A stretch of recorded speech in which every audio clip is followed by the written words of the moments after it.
Dans cette vidéo, nous placerons notre ventilateur et nous y relierons les colonnes.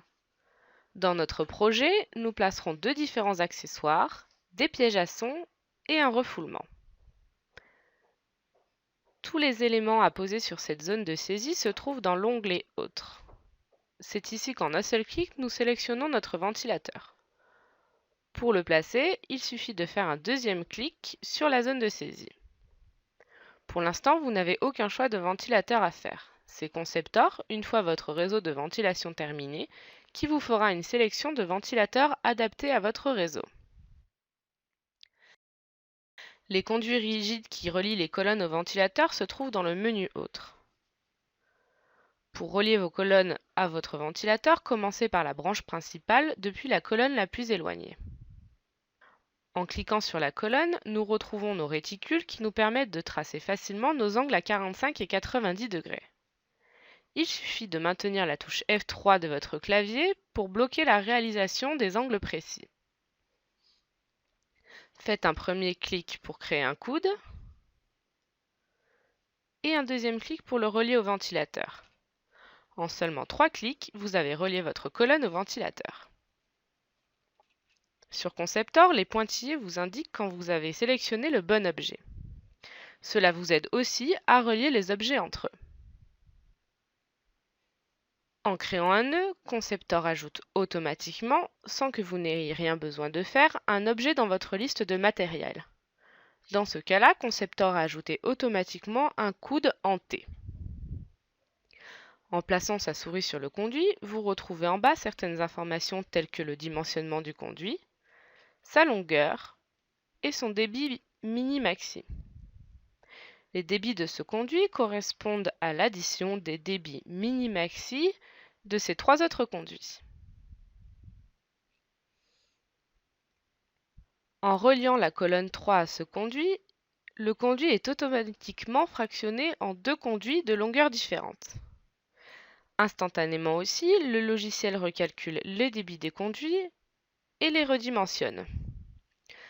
La force de Conceptor est de calculer en fond, continuellement, des informations telles que le cumul des débits, le dimensionnement des conduits, leur métrée, et fractionne automatiquement les conduits et ajoute automatiquement le matériel.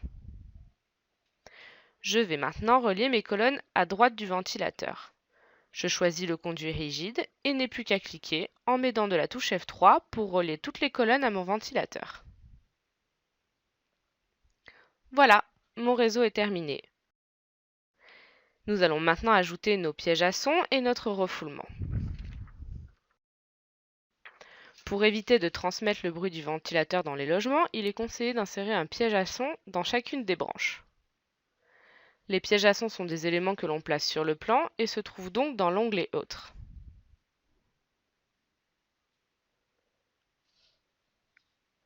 Les pièges à son se placent tout près du ventilateur.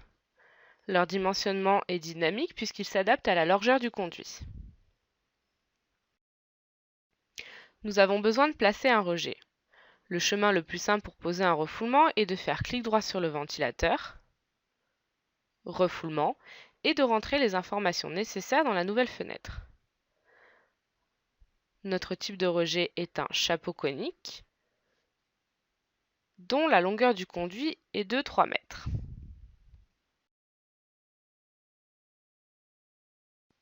Même si le rejet n'apparaît pas sur le plan, il est bien intégré dans le ventilateur.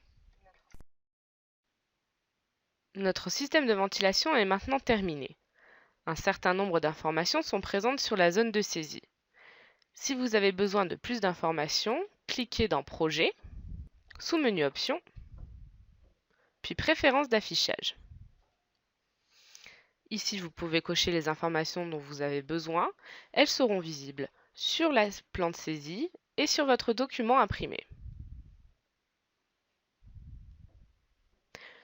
Dans notre prochaine vidéo, nous verrons en détail tous ces aspects avec une série de vidéos nommée l'analyse de votre système de ventilation. Je vous montrerai comment avoir un système de ventilation plus efficace.